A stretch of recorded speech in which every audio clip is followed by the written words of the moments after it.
the aftermath of the rendezvous with Yaakov and Esav has always been somewhat complex, somewhat mysterious. After they catch up, Esav says, "Let's go home together," or at least towards Seir. And Yaakov says, "It's too much. My cattle, it's my children are young. It's better that we go separately." And Esav says, "Well, at least let me send some people with you." He says, "No, it's not necessary." And then Esav therefore heads back home to Seir, and Yaakov goes where? Yaakov Nasa Sukosa. He goes to an area that is called Sukkos because of the fact that he made Sukkos for his cattle and he made himself a home. You would think that he would want to go back to his actual home to see his parents that he hasn't seen in over 20 years. But Yaakov stops in Sukkos. Why exactly would you stop in Sukkos? Well, perhaps he needed to rejuvenate. He just had a very long 20 years of being with Lavan and a very tense, traumatic meeting with Esav. He needed a break. Understandable. But the Medrash says that he was there for 18 months. That's what Rashi comments. 18 months in Sukkos? How can you not go home to see your mother and father? They've been waiting for you. Different answers could be given. Perhaps he was waiting for his mother to get him, as was originally promised, that she would come and tell him when Esav has calmed down, "I'll come get you." So he waited, but she never came.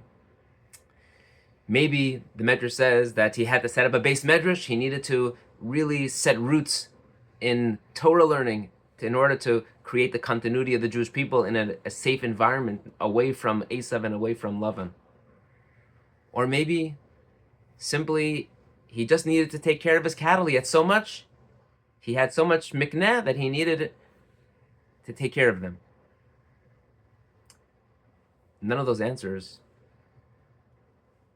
are so great. Because at the end of the day, how can you not go see your parents? They've been waiting for you.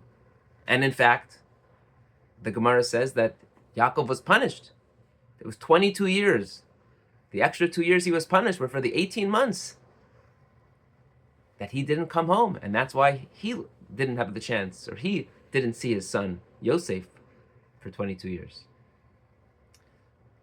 So how could it be?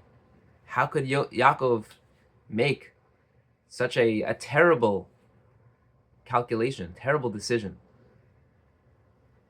And I think the answer is that we have to stop thinking this way. It's not really an answer. But the mindset, our mindset, has to stop from becoming these investigators to just accepting the fact that sometimes people make decisions that are what's best for them at the time, and that's their decision. We don't always know the cheshbonos, the calculations into why someone decides to do X or Y or Z. They did it. Unfortunately, Yaakov was punished. It was a mistake.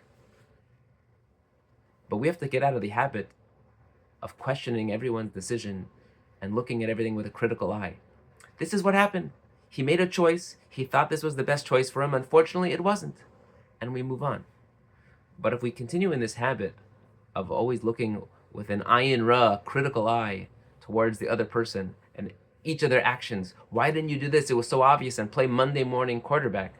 It just creates an environment which is not conducive to connection, connectivity, and unity. I think that's the main message from this pasuk. We'll never understand why Yaakov waited 18 more months to go home. But we don't need to know. We ultimately know that he was punished for it. But he had cheshbonos, he had calculations. Was it right? Apparently it wasn't right for him. But he thought it was. And that is all that really matters. Have a wonderful Shabbos.